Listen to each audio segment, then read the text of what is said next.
for like bad singing voice, I can't handle if you're at a live. That I guess they can right. be a combination of Fergie and Jesus. I don't care. If you have, well, I think you're far off on this one. No, and I think there's nothing worse. I think out of the gate, well, no, just music in general. I think out of the gate, chat would overwhelmingly agree with Jacob and myself. Because I agree, but they have terrible opinions. I've seen the things that they say. I don't take their comments seriously at all. So music is not important to you at all in life. Your music, as you said, could go away and it wouldn't affect you at all. Yes. That's crazy. And if it's anything, it's hip hop. Like I don't give I can generally care less about most like What bands. about all your boy band stuff you listen to? Yeah, but that's just like that's nostalgia to me. Not like I don't think that I'm not gonna like miss it if it went away. If I removed that from my life, I wouldn't care. Oh man, but like when I go to a bar, I don't want anybody there playing music. If I wanted to go to a concert, I'd go to a concert. I go to a bar to have a drink and shoot the shit. I don't want to have to scream my messaging over the top of somebody playing Wagon Wheel. But most bars have like music playing from a jukebox, which is terrible half the time anyway, and it's loud. It's unequivocally better than anything that's playing in the bar if it's playing on a jukebox. But music could go away and you're just, life moves. I listen to every single day. If you're in the car, what do you listen to? A podcast. Okay, so do I, but I also love to mix it up with music. I feel like you would just listen to like the sounds of death. No, like I'm not saying that I don't listen to music. These are two separate comments here. I just don't give a shit about it. When's the last time you've listened to music? Like you have AirPods in right now. When's the last time you've put music in your AirPods? Sometime yesterday. Okay. All right. Yeah, but like I don't care what it is. I'm not like, oh, so-and-so's got a new album out. Got to check it out. I don't give a shit. I'm not like that either, though. I don't care about that. Most of the stuff I listen to is much older. Like it's not recently released. Generally speaking, you're one of those guys. They don't make good music anymore. In a way, to be completely honest with you, yeah. Like I think they do make some good music. Surely there's some good music that's coming out, but most music, like I'll say a lot of music now sucks. You listen to new hip hop? Yeah, depending like on who what? it is. Like what? Like anything J. Cole puts out, I'll try to check out. Okay. If we're talking like, legitimate high end stuff. DaBaby like, is not, pretty high on my current list. You're not listening to Lil Xan? No. I don't know who or what that is. What about Lil Pump? I did enjoy that garbage track that he put out with Kanye a while back. I saw someone say on Twitter, like the new Lil Pump album, this was a few weeks ago, is like the best thing of the year. And I'm thinking there's no chance this is true. I'll listen to it anyway. It was absolute dog shit, dude. Absolute fiery, steamy dog shit. And I don't care who you are. That music sucks. So yes, I feel confident saying that music was better back in the day. If you're like, oh, would you rather have listened to, Mobb Deep or Big L, rest in peace, that type of music when I was coming up, and of course I was younger, but got into it a little bit later in life, or Biggie, right? Eminem's a perfect example too. I mean, the early Eminem stuff is some of the greatest stuff you'll ever hear. Or would you rather listen to Lil Pump? Nate, DMX. DMX it's one of the greatest ever. And to compare that to what comes out these days on a larger scale, right? So like just take hip hop from the late 90s, 90s in general, early 2000s, and compare that full genre with what comes out today, dog shit. Yeah. It's all the same. The only reason you're not agreeing with me is because you refuse to agree on anything. You know that it's true. Everybody says the same thing about that. Whatever was awesome to you when you were in your formative years is going to be the yes, because if I could go downstairs and ask my dad the same thing, he's going to tell me that this music sucks and that the stuff that he had was the best. But that's not true. I love Led Zeppelin. I love Pink Floyd. Love Leonard Skinner. Like I love those bands as well. Dude, the Talking Heads from the 80s, David Byrne, big Talking Heads fan. They were a fantastic band. You probably have no idea. Go they have a live album that it's so good. It's all like, it shows the entire performance. Fantastic stuff.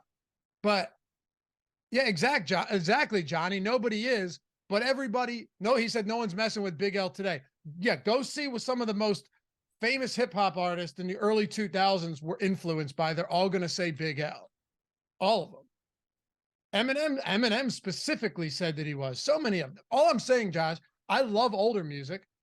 I love music that's older. I love music from when I was coming up. There's still some music now that's good, but yeah, the stop making sense. Exactly, Steven. Stop making sense.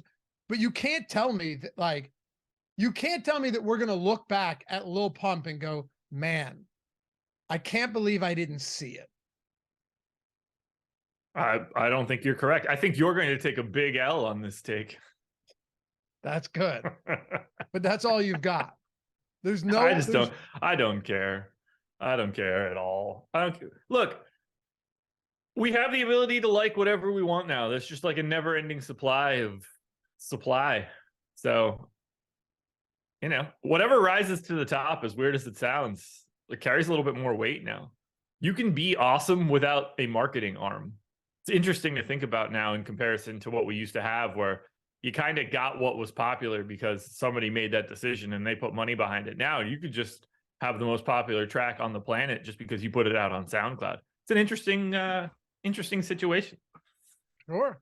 Let's see. I'm gonna look up Lil Pump. What do you think? What do you think the most amount of listens on Spotify is for a Lil Pump track? I don't use Spotify, so I don't know, but I assume it's insane. The most that I see is the track that I mentioned that he did with Kanye, 640 million. Yeah. He has another at 630, another at 550, a couple more in the 200 million play range. Preposterous. Johnny said the day someone says Lil Pump is on the Nas, yeah, Nas is another one, or Big L level, I lose all respect for that person. Exactly. And DC, whoever was that? DC, who are you around that actually like Lil Pump? I told you, I saw it on a tweet. Somebody tweeted it. Maybe BP's right. So we always had trash back then too, but we just had more balance. Now, like, almost everything seems trash. Yeah, we definitely had balance, and there is good stuff. I would love you guys. Give me some hip hop artists that are good right now, and I will happily take a listen to them for sure. I want to be wrong. You should listen to J. Cole regularly. I want to be wrong about this. I truly do, but I will never be wrong that, like, Lil Xan and Lil Pump, I'm sure they're great people, but I will never be wrong that they are, that they're going to be, you know, looked back upon as pioneers. Lil Xan has one song that has 570 million listens. Okay. That is insane, man. I got 400 people to watch my No House Advantage video. You listen to Lil Peep? That's not a thing. You just made that person up. No, I didn't. Lil Uzi Vert. You know all them. I mean, Lil Uzi Vert is good.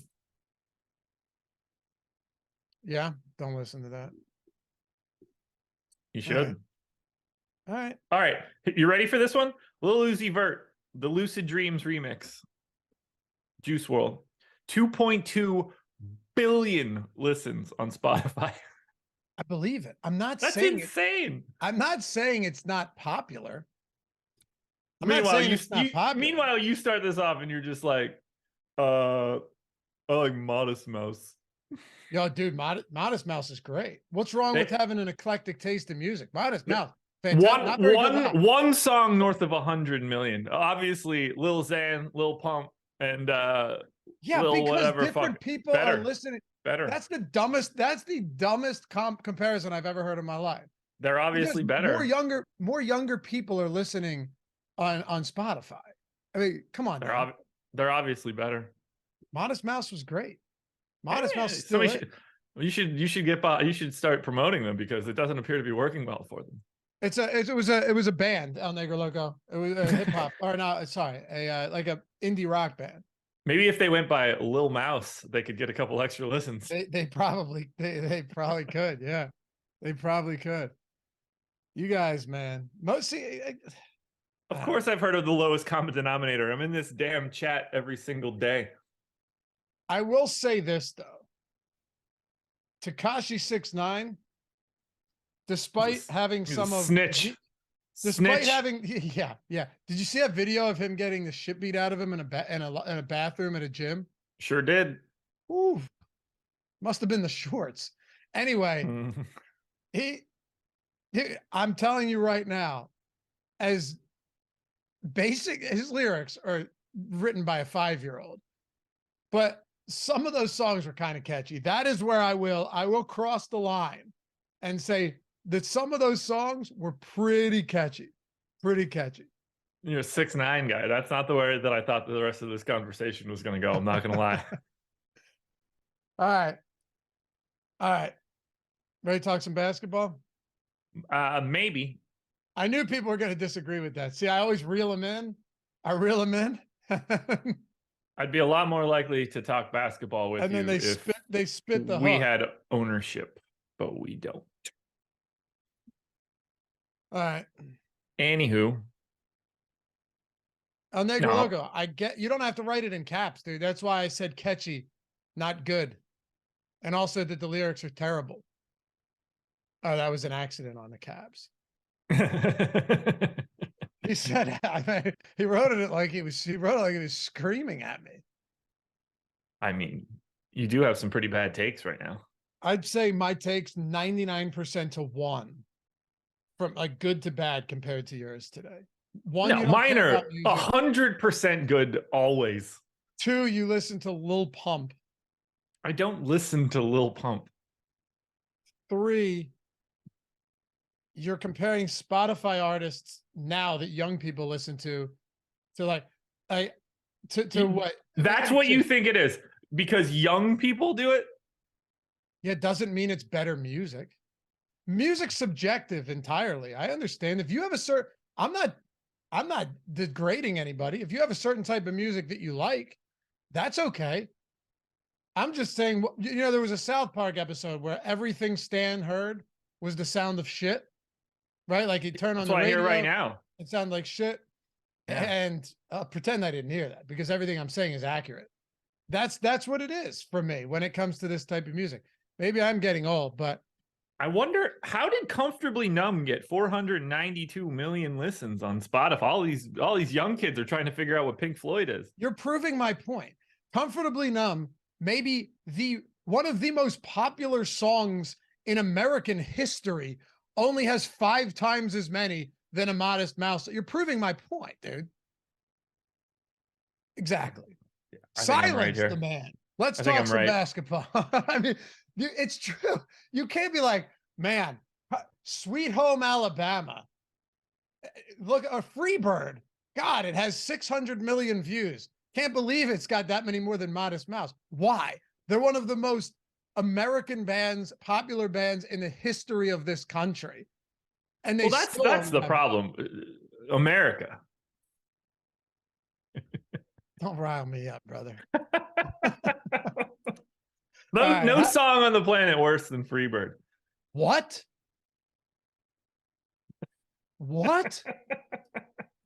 The solo in Freebird is one of the greatest things in musical history. I'd rather not be able to hear. Jeez. Rosso Music, Laffy, Modest Mouse has a video on YouTube for 13 years and it only has 100 million. Yeah, what do I care? What does that matter? And by the way, to act like 100 million views is bad. Terrible. Just silly. Terrible. But who cares? Terrible. Lefty Shanks with me. Let's talk some basketball. Freebird, overplayed. Happy to have you guys with us. Hit that thumbs up if you haven't done so yet. Subscribe to the channel. Leave a comment down below. Yeah, leave a comment down below if you're listening to the fact that if you're in podcast form, come on. Leave a rating, a review, subscribe to the pod, all that good stuff. Appreciate you. All right. Sounds like a lot of people do agree with you on Freebird, though, which to me is crazy. It's just crazy. John C gets it. Conflating popularity with quality is funny. All right. One game. You think the Warriors take this one? There's no objective quality. I understand that, but there is just objective dog shit. Do you do you think the Warriors take this game? Yeah. Me too. If I were to ask you what what do you think the second half money line is here? Because if it's something good, I'd be pretty happy to take that if it's something in the wheelhouse here. You're asking, what do I think the second half money line is for this game? Some sites will actually post the second half money line. I don't know. Before the game starts. The same as it is for the game? Nah, they don't do that. What? I'm saying they don't do that. A lot of these books, like you'll have a different line in the first and second half.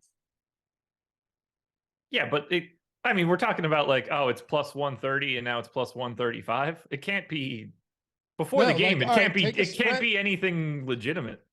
Take a spread, for example. Well, yeah, it's going to be half. It's not, though. That's what I'm trying to tell you. Well, like it is. Okay. We can't act like if the line is 10, it's 7 in the first half and 3 in the second half. That's not how this works. Well, no, sure. Well, you want to tell me it's like 5.5 and 4.5 or something? Like I can get behind something like that just because you're playing out a longer string, but I mean, it's going to be the same. Okay. First half winner -2. You're wrong, but first half winner -205 Warriors. Second half winner -170. Yeah, that makes sense to me. That's to me, that's barely a difference. If you're a favorite, you're going to be less likely to win the second half than the first half. Yeah, that's my point. Yeah. But that's just like, that's a natural occurrence. That's exactly what I would expect it to be. You were implying that there was going to be like this chasm between it and you wanted to try to jump on the second half line. Well, -170 compared to -205 is significant. I mean, to me, it's exactly what it should be. A slight reduction for the other team, for the underdog. All right. No, I don't know where you're at today, man. That one just seemed like I really don't know what we're talking about here. Like to me, like there's nothing to like glean from that. Okay. What do you want to do with hit the thumbs up if you haven't done so yet. What do you want to do if we're just kicking it off here? Lakers on the road, stole game one. Just dismal shooting from everyone in Golden State. Somehow Clay and Curry hit 12 combined threes, but aside from that, just awful shooting that we're looking at here. Davis and LeBron James are both probable, as expected. Pulling up right now, what do we have projection wise for 53 for Davis? We have him as the highest projected player on this slate. LeBron for 49. You and I talked about this the other day, where LeBron was, where LeBron's usage, I think, yeah, it was you and me, right? Talking about it going into that game 6 against Memphis, maybe even going into this first game, where his usage had just been down considerably. He hasn't been getting to the line a lot. He did attempt 24 shots, played 40 minutes last game in that win.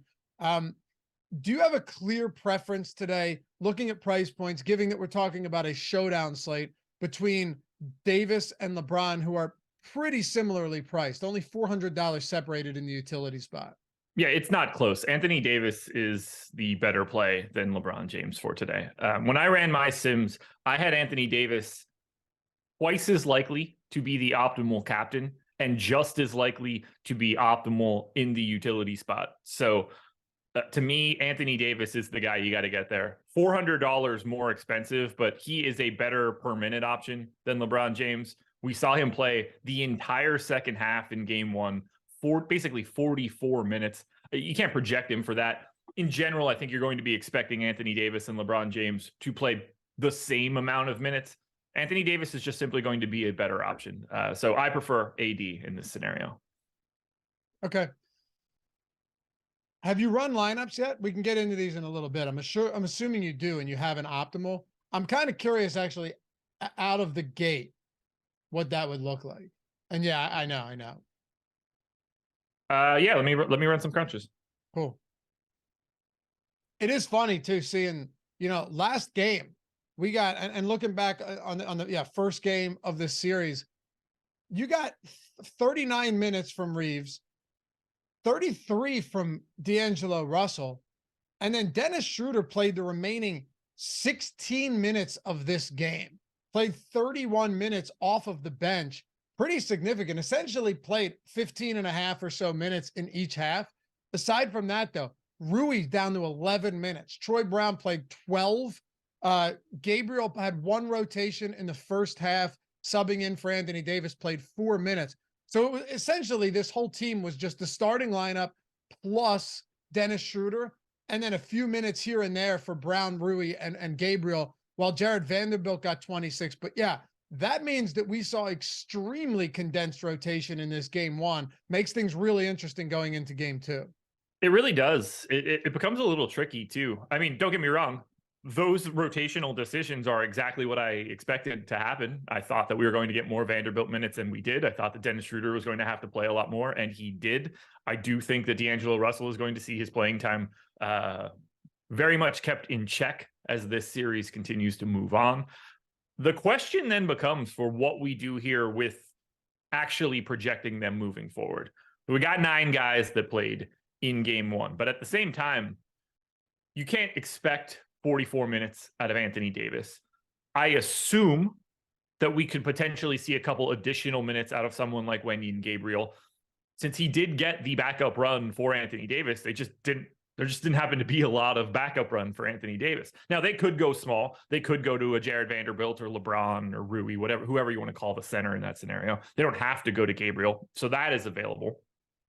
It doesn't have to go as well for Dennis Schroeder. He doesn't have to play north of 30 minutes. So I don't know if they work in more Troy Brown or if Rui sees a little bit more time. Do we see Malik Beasley? I'm having a hard time distributing the minutes for the Lakers after you project out your ADs, your LeBrons, your Reeves, Russell, Schroeder. Like, there's a lot of minutes left over, and it becomes very interesting on a showdown slate because it doesn't take much from a minutes perspective. If you give those to Brown, Gabriel, Beasley, whatever, one of those guys could end up looking good just by playing 6 or 7 minutes today because of their price tags.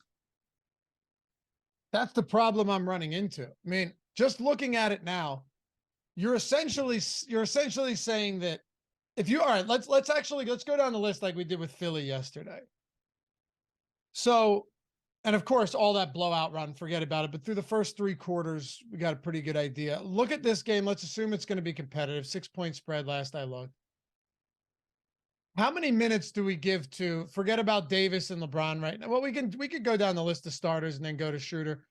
What are you projecting right now for minutes? Because it seems relatively straightforward. Yes, Rui could get more minutes. One of these guys off the bench could get more or less minutes. But I don't think we need to get too crazy here and just like go out on a limb with assumptions after what we saw the other day.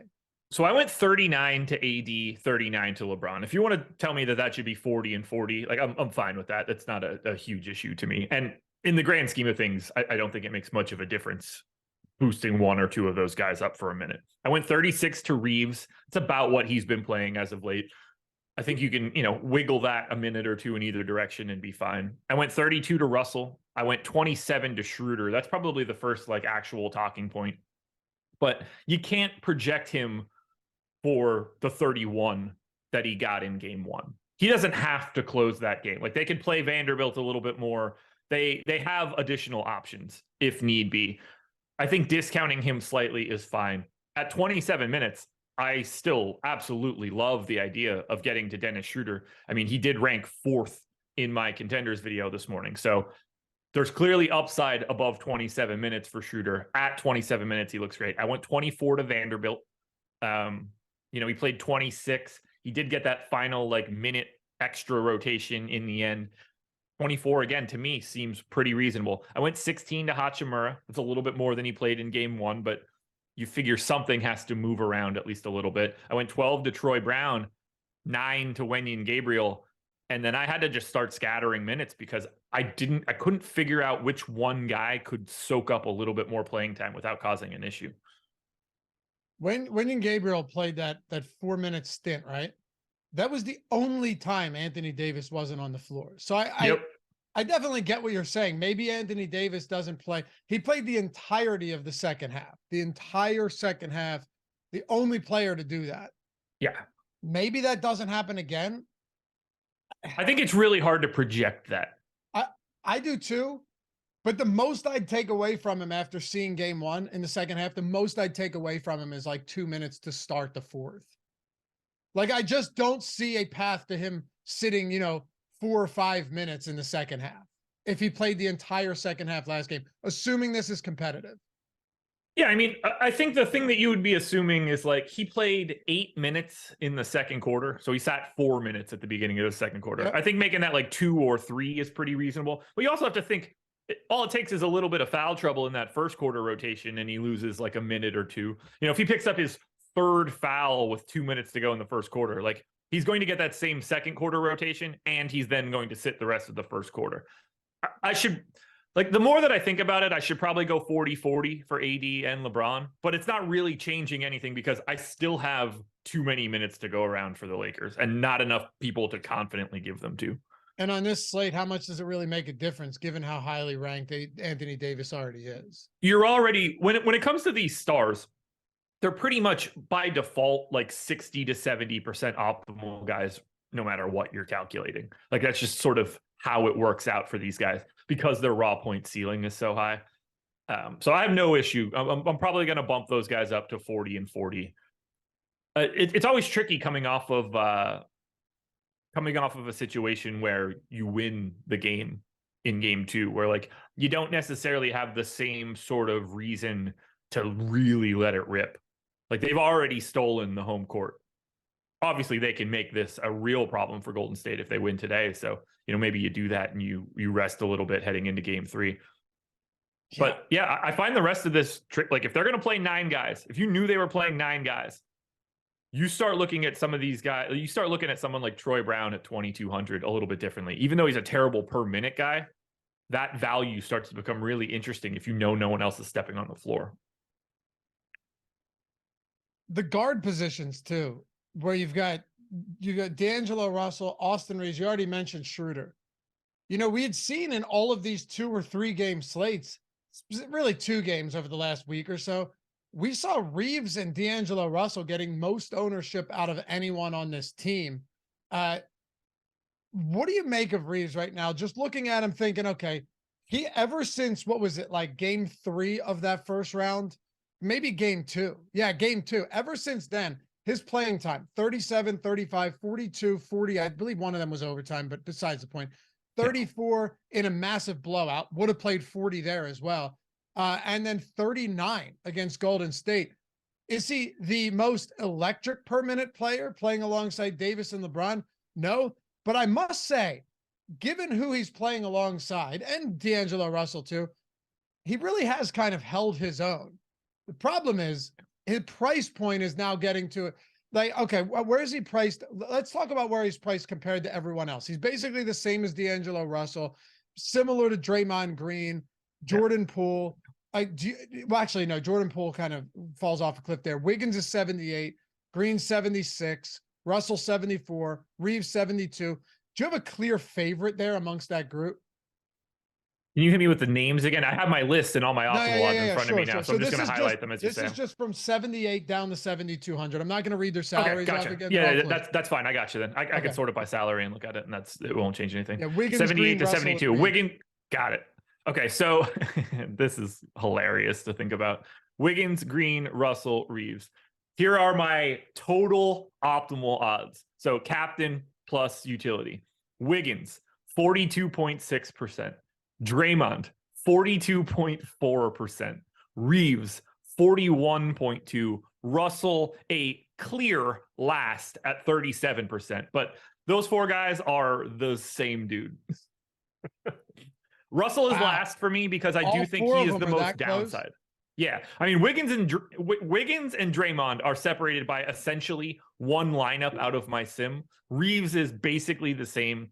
I think there's more downside on Russell, so I'm comfortable with him being last, and that fits the way that I feel. But yeah, I mean, separating those guys is impossible. So basically throwing darts, but all of them are perfectly reasonable plays at their salaries is the way Yeah, I see absolutely. it. I mean, when you look at it, you're thinking like 2 or 3 of those guys are probably in an optimal. What the real thing, like they all look the same to me. Where we start to see the distinctions and how you want to play these guys differently is when you start comparing them to ownership. Right. Almost made. So could you guys talk a little FanDuel too, being that it's a single game? Yeah, I mean the FanDuel format, as we know, is just way, way different. Entirely different than it is for DraftKings. So clearly we're looking at a completely different animal here, Josh, and also one that I think most would say is easier to solve in the sense that you're not paying 1.5 times your salary to get up into that 1.5x spot. If you're looking at it now, and I'm just pulling it up here, you MVP, star, and pro. Davis, a decent amount more expensive than LeBron, as he probably should be right now. And then you have LeBron and Curry essentially the same price. All of these salaries are seemingly separated by a bit more than you have on DraftKings. Yeah, so to me, AD is the clear top dude on FanDuel. He came out of my sim 51% of the time at MVP. Like it's just 50-50 shot because he gets so much value from those defensive stats too, that the extra point for steals and blocks really lets him separate from LeBron and from Steph. Like there's no 3-point bonus for Steph on FanDuel. So AD looks so much better on FanDuel than he does on DraftKings in comparison to someone like Steph. He looks great either way. He's my number one guy, no matter what. I love getting to AD. I think LeBron and Steph, as you sort of mentioned, are basically the same option. They're both sort of 50-50 shots to be MVP or star. And the likelihood of them being in the pro spot or utility spot is like 1 in 20. Like it's very rare that you're going to see either one of those guys show up that far down because you need that projection multiplier to offset salary a little bit. But with AD, you got to go all the way to the tippy top there with the MVP spot. Back to DraftKings for a second here. Yeah. Ownership up 58% Davis right now. Yeah. 58% Curry. This is total ownership. 51% LeBron. And then similar to what you were saying, Wiggins 42, Reeves 36, Russell actually 32. So we have him down a little bit further. Draymond Green at 48. But how about captain ownership? Let's dig into this for a second. Let's do it. Davis at 18, Curry at 14. Oh, and by the way, if you guys want all these tools in honor or in celebration of Steve Buzzard's the Colts, I think it's fair to call it at this point a historic run. I think we have crossed that threshold. Where we can now consider this a absolutely historic run. It has to be close to what, $750,000 since the start of baseball, just in top tournaments or big tournaments. Yeah. Somewhere in that 500 to 700. Yeah, something in there. Absolutely historic run. We're doing first 3 days for $5. Pretty awesome deal. Now, all you do, link is in the description. There's a promo code for it, but that's just going to take you more time. Use the link in the description. You click that, and this isn't just for baseball. This is every single sport. Okay, you get to see everything that we've got: baseball, basketball, hockey, F1, MMA, NASCAR, PGA. I mean, huge tools for PGA and UFC and NASCAR, like all of this stuff for baseball. Top pitchers, top stacks tool, top batters tool, ownership, player projections for everything across the board. So all you do, you click the link, you pick weekly or monthly, and you're getting the 3 days for the $5.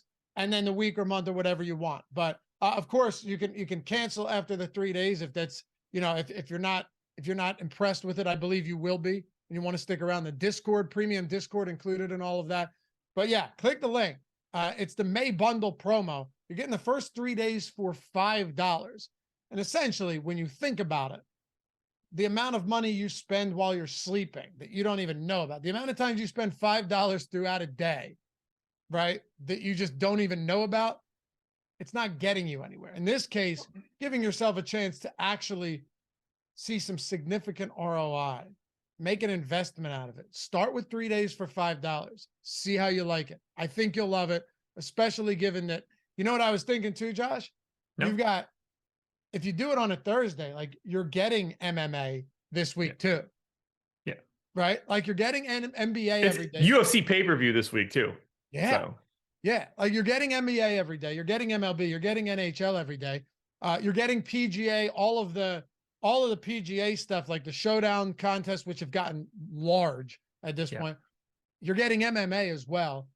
And I don't know if there's NASCAR this weekend. I assume there is, but you're getting updated tools for that as well. Just saying, like, if you're ever going to do a 3-day thing, why not do it when you're getting like every sport available to you?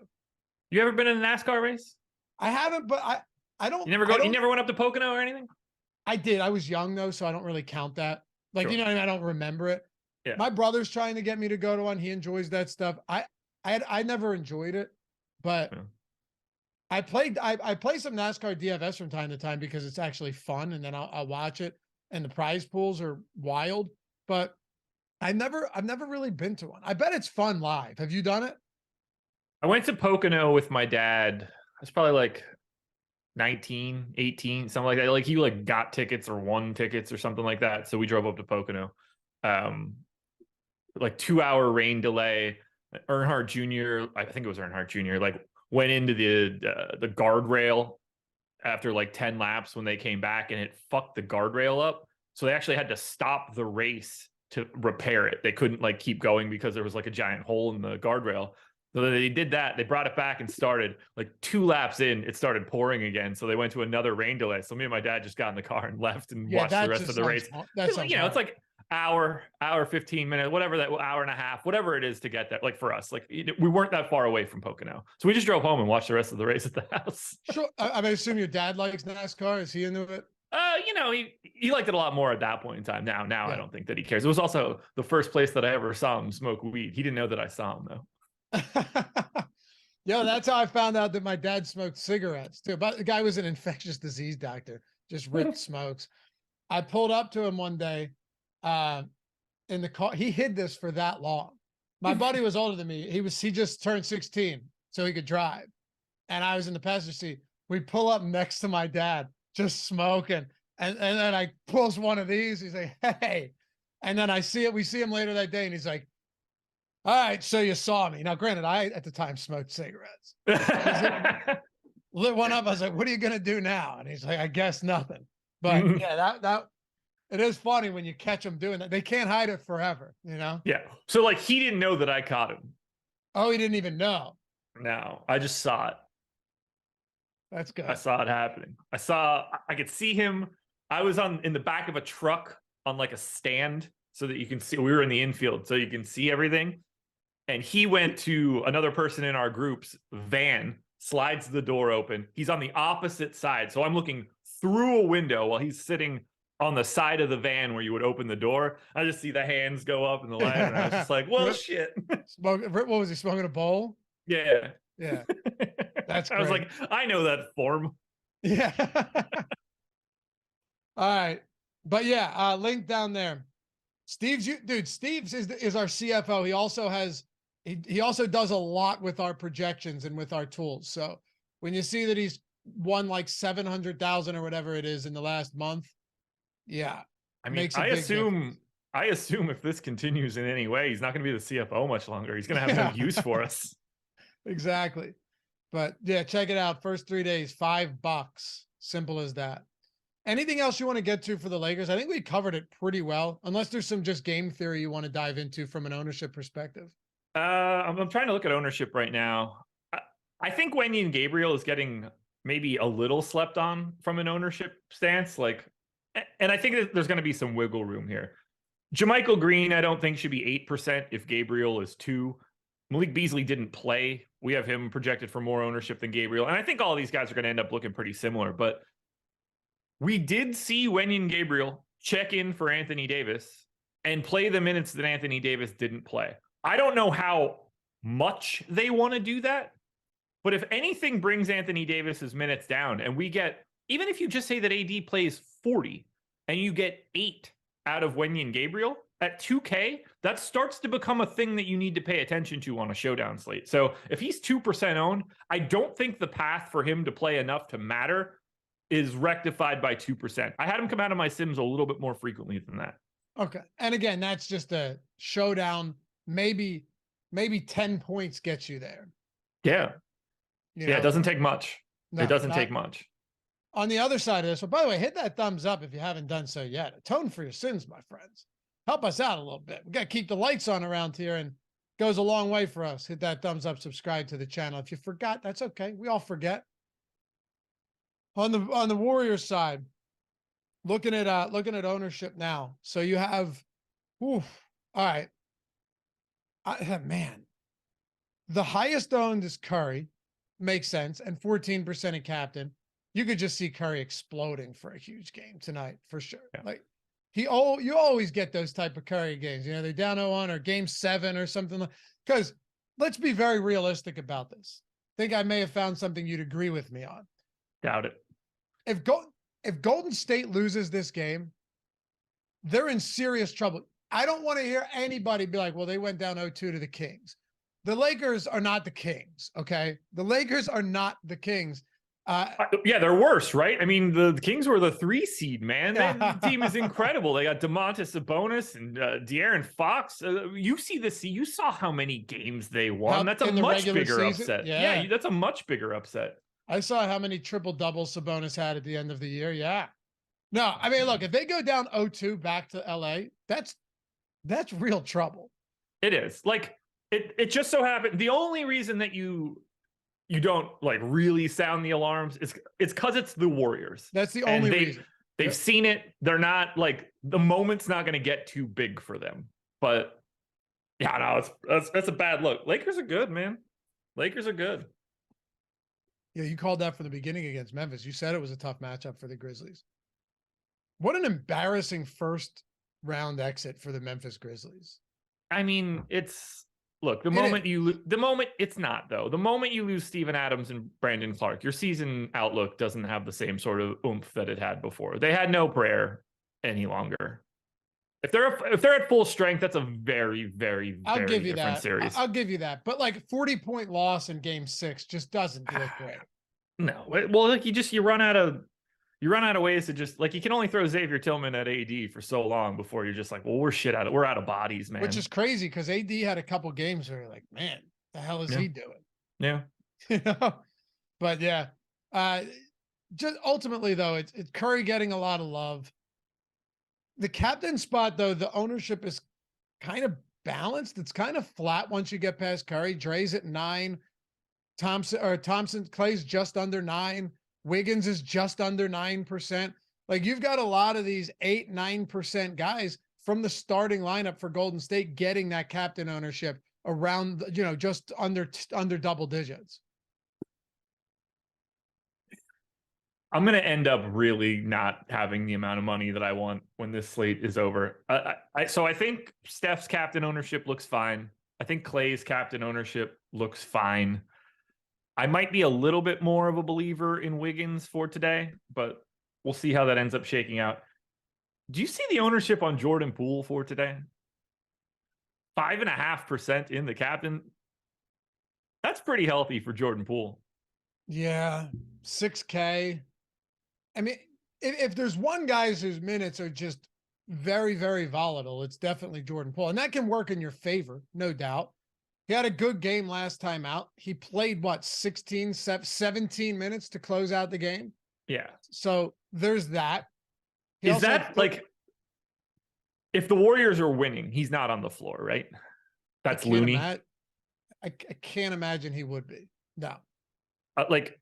So that's one way to look at this, because to me, unless Jordan Poole is having a day, there's no chance that he's out there trying to hold the lead. That becomes Looney, that becomes Peyton, that becomes Moody, that becomes somebody other than Poole, because defensively, it's just going to become a bit of a problem. So if you're a believer in the Warriors...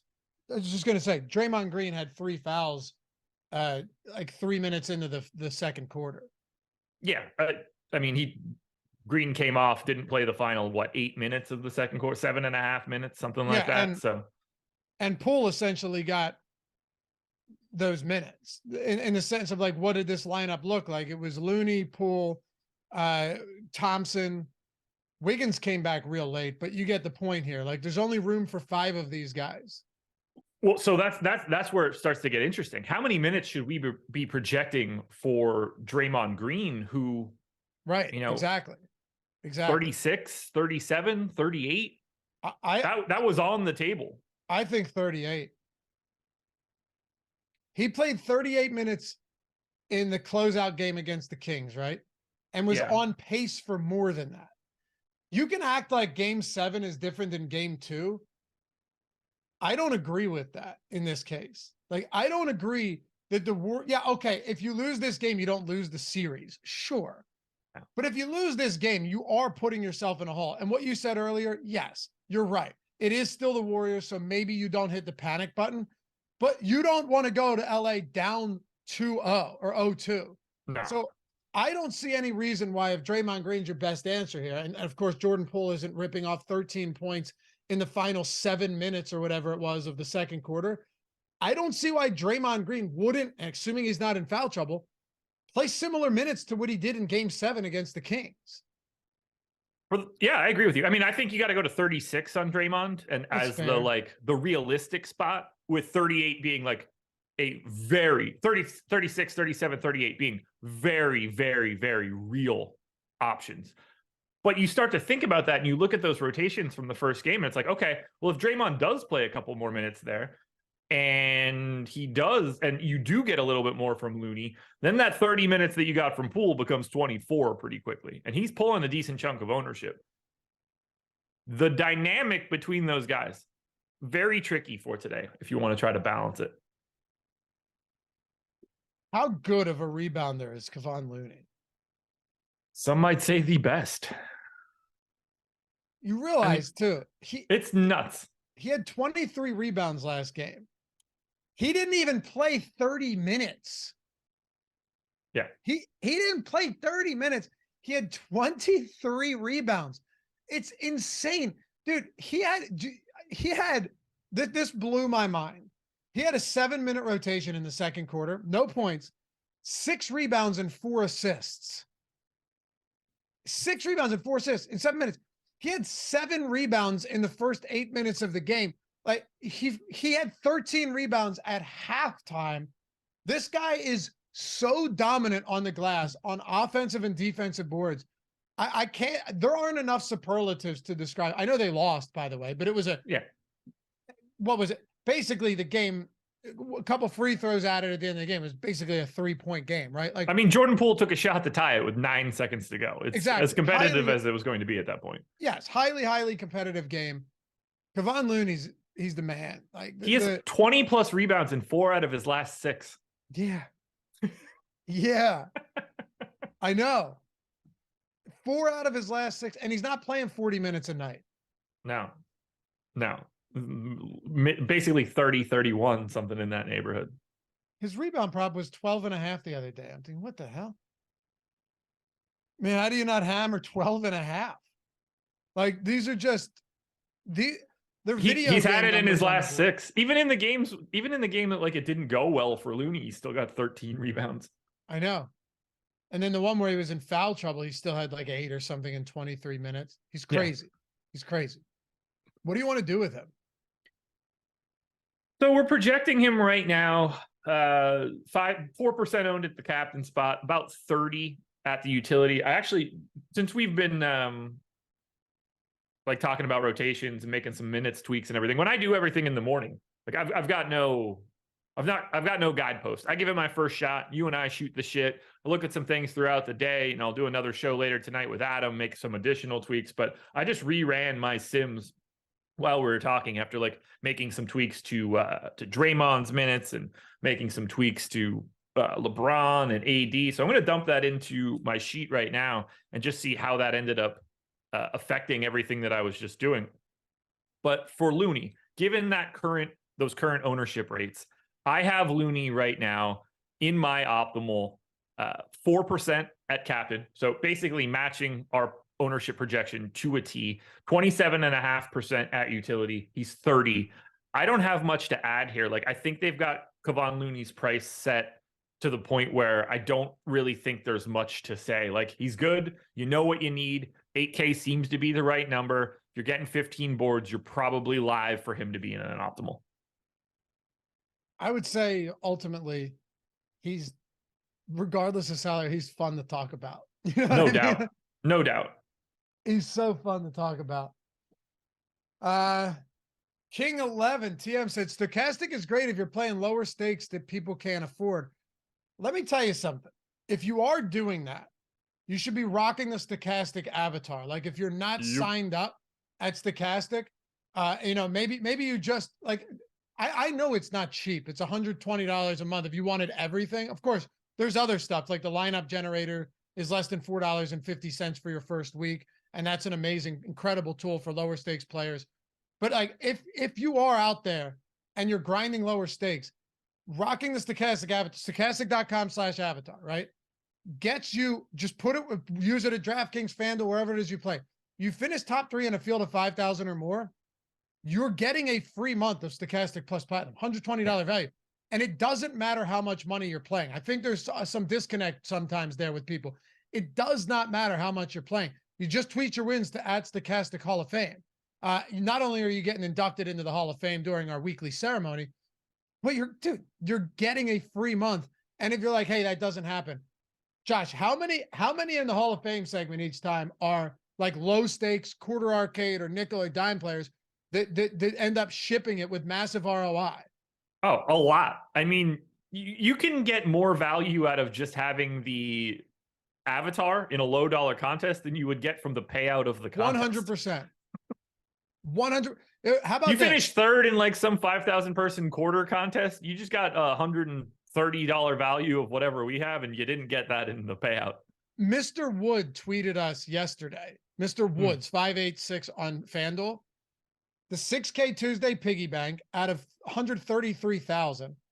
And then the 6K NBA fadeaway. First place, dude played 35 cents. Yeah. 35 cents, turned it into what, like 610 or something? Gets a free month, $120 value on 35 cents because he had the avatar. I mean, come on, dude. Yeah. 35 cents. You can't beat it. You can't beat it. Yeah. So that ROI, as Johnny said, is ridiculous. It truly is ridiculous ROI. Yeah, it's a pretty solid ROI. But that's what I'm saying. Like the guy just got, I do this every Monday and we see so many with like a quarter arcade or the piggy bank. And now you got a free month. And now you can use those tools in those contests. Yeah. Like where people are not getting access to those tools. They're not paying for it's those like tools. Compound interest there. It's insane. Or just go to, link doesn't work for stokastic.com. It should be, no. Yeah. Why do they have that at stokastic.com/announcements? Who is stokastic.com/avatar? Yeah. Stokastic.com/avatar. If you're trying to rock the avatar. Yeah. I'll blame Jordan. All right. Or just sign up at Prize Picks and get a free month using our link. Also true. Sign up at Prize Picks with the link, get a free month, get a first match deposit bonus up to $100 if Prize Picks is available in your state. Awesome site. They're doing $1 million opportunity to every single day of the NBA playoffs. Someone's going to get that shot at $1 million. You're getting 100% first match deposit bonus up to $100. You're getting a free month of Stokastic plus Platinum. It's $120. If you're in a state where Prize Picks is eligible and you're like, oh wait, I don't have to win a tournament, I just have to sign up at Prize Picks and deposit $10. Yeah, clear no-brainer there. But for those of you who are already there or it's not available, rock the Stokastic avatar. All right. Yeah, but stokastic.com/avatar. All the links are in the description. What do you want to do for the rest of the bench here for Golden State? I think this gets a little bit interesting, right? Just looking at last game, you saw Curry, Wiggins, Thompson, Green, Looney. Okay, we get all that. I think we broke that down pretty well. And then we saw Jordan Poole play 30 minutes. That was definitely front or backloaded for the end of that game. Played only 12 in the first half, and some of those could have been because of Draymond Green foul trouble. Sure. I went 23 to Poole for today. I think it's reasonable.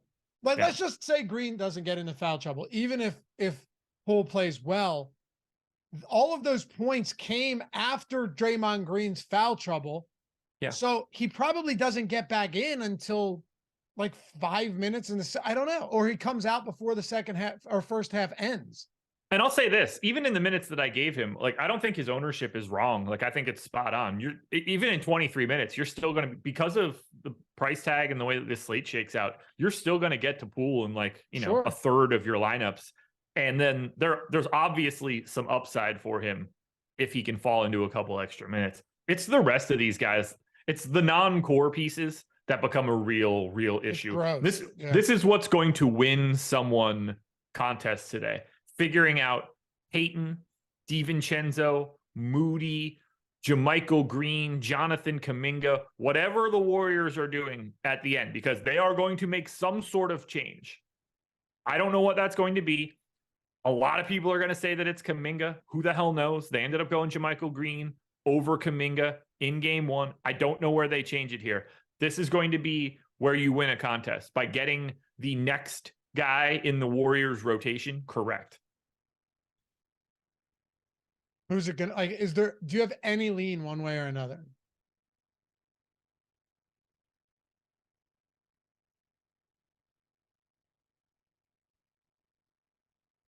No.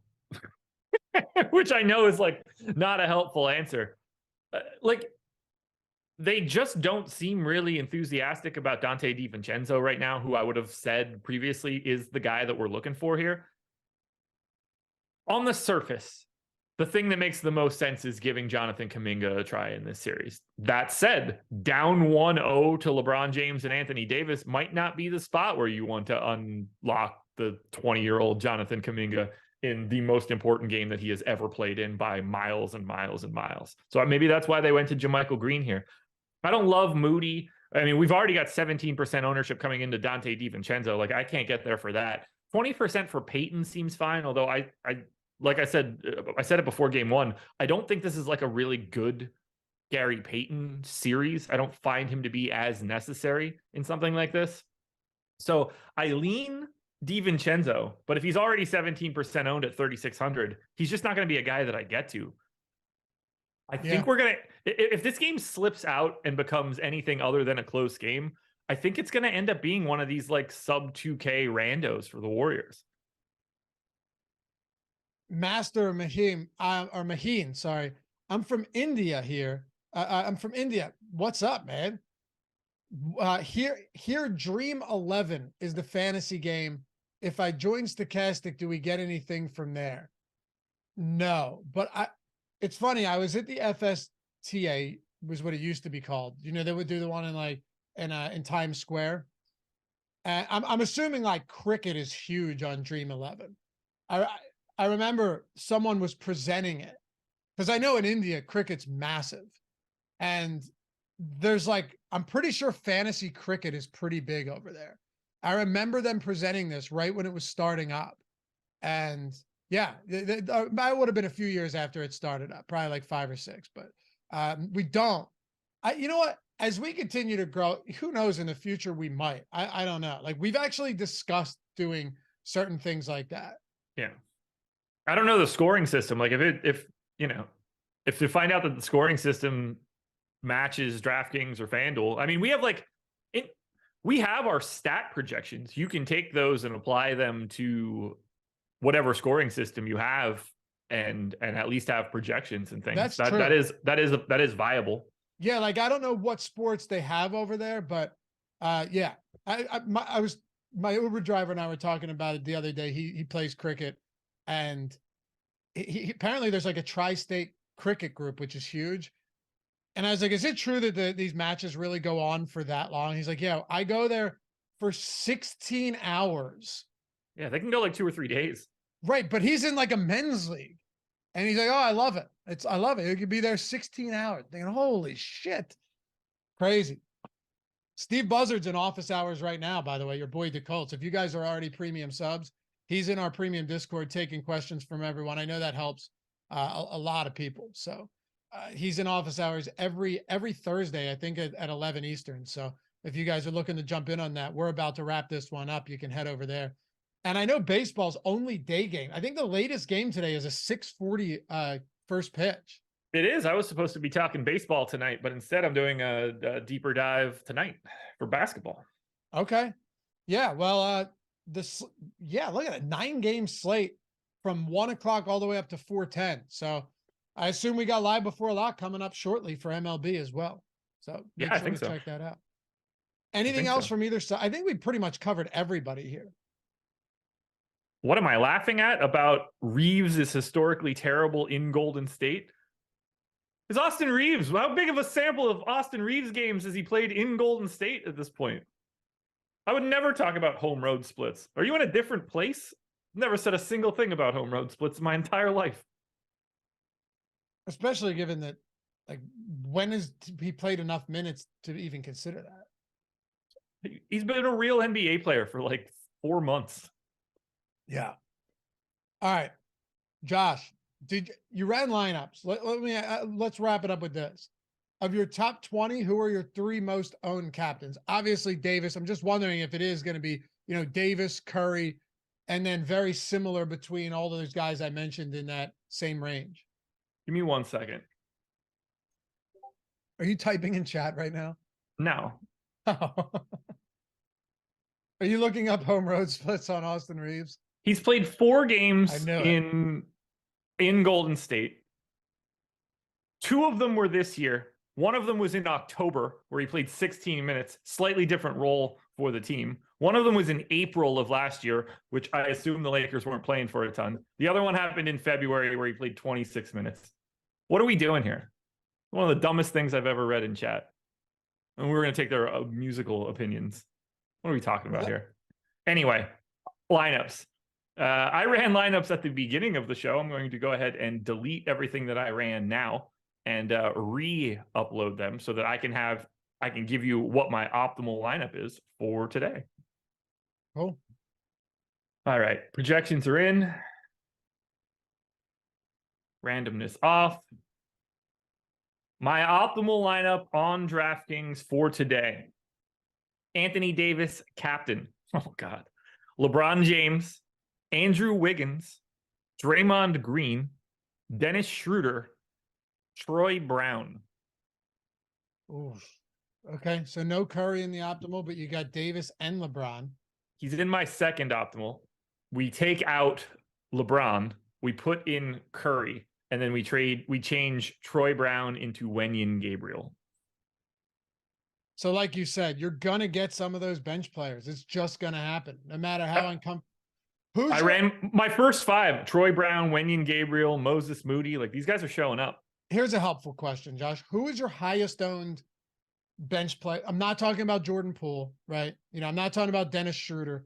I'm talking about the remains, right? Those guys, the Gabriels, the Troy Browns, I could go down the list, but you get it. Yeah. If I run 100 lineups, I think this should be able to run relatively quickly. Troy Brown and Wenyen Gabriel are like the highest ranked also rans. Okay. And that's like, don't like take that for like, don't put a lot of weight into that comment. It's not like I'm advocating for Troy Brown. If I take 1 minute away from Troy Brown and give it to someone else, Malik Beasley, like maybe that changes. I don't necessarily think that Troy Brown is in for like a huge day or anything. The $2,200 salary just appears to be working.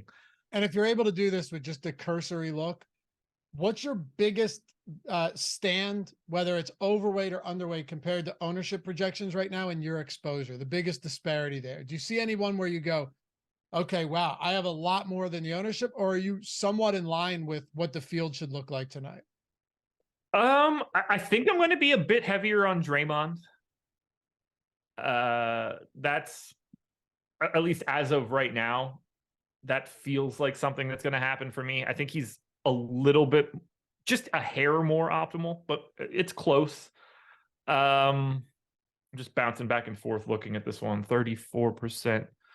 Like Wiggins, I think the Golden State side, I see easier fades from Golden State. Like I'll probably end up a little bit lighter on someone like Jordan Poole. I'm going to certainly be lighter on, the Moses Moody's, the Dante DiVincenzo's of the world. It's really the Lakers side that I think is going to end up being a little bit different for me. I like AD even more than what our ownership says, particularly at the captain spot. Now, that becomes a little interesting in terms of trying to at least lightly minimize your duplication, because Anthony Davis will be the most popular captain option. I'm going to be, I would imagine, underweight on LeBron James. I generally am. I certainly wouldn't expect to have him at the captain spot. Not saying that that's a problem or like you shouldn't have him, but he's just sort of the guy that I naturally don't get to as frequently. I'll probably be a little heavier on Schroeder. I've been a bigger believer in this series for him. I will be a little lighter on D'Angelo Russell today. Actually, yeah, I think he's about properly owned. Vanderbilt is probably underowned right now by a significant margin. 4,800 is a big price. Like, that's a big price jump over Rui at this point. But with Vanderbilt getting a lot of Steph Curry assignment, I'm not surprised by that. Vanderbilt actually played the most minutes in game one that he played all postseason. Yeah, this is just a significantly better series for him. Yep. Yeah. The most he had played before was 23 minutes. He got 26 minutes in that game. So what are you projecting Vanderbilt for? We can close on this because I do think that probably is something we didn't spend enough time on, and I don't want to just overlook it entirely. Yeah, I gave him 24 minutes. I got him around 20 fantasy points. It's so like a 0.85 range. And when he came out of my Sims, he was in the utility spot 32% of the time. We've got him owned just 17% there. That will be, if that would hold right now, Jared Vanderbilt in my utility spot would be probably the biggest stand that I'd be taking. Appreciate you guys hanging out as always. Hit that thumbs up before you go. Follow Josh at Josh Engleman on Twitter. Me at Lafy_D. See the handles right underneath there. LOUGHY_D. Shout out to Jacob for producing this one as always. We'll see you back here tomorrow to close out the week. And then we've got a 1:30 live before lock, Josh, on Sunday. Or wait. No, you're wrong. I think you're wrong, at least. Wait, okay, no, a deeper dive would, or we don't do deeper dive, so I'm assuming it would be 2:30. Oh, okay. My calendar was wrong. I never saw the 3:30 Celtics game. I thought the only game was the 8 o'clock game at night, and I was like, I think we're going. No, 3:30 is first tip. Yeah, I don't know what we're doing there. Is there like, I don't know. I guess we're probably going to 2:30. Yeah, 1:30, 2:30. I'm not sure. I would assume it's how many? There's 2 games, so probably probably 2:30. Well, we'll see you back here tomorrow. Josh is on Deeper Dive or live Deeper Dive tonight. We got MLB Live Before Live coming up very soon. Probably noon in like less than an hour. So you got that. Yep. I'll be on the Odd Shop with Ben Rassa. That's going to be a fun one, man. That's going to be a good one. 4 o'clock Eastern time on the Odd Shopper channel, breaking down everything from a betting perspective, pulling it all from Odd Shopper. And a little bit of ourselves too. Odd Shopper, I told you the numbers yesterday. Just insane run that you'd be on if you were using that right now. And we're using it all on the show. Come join that community if you haven't done so yet. We'll see you guys back here tomorrow. Appreciate you. Peace.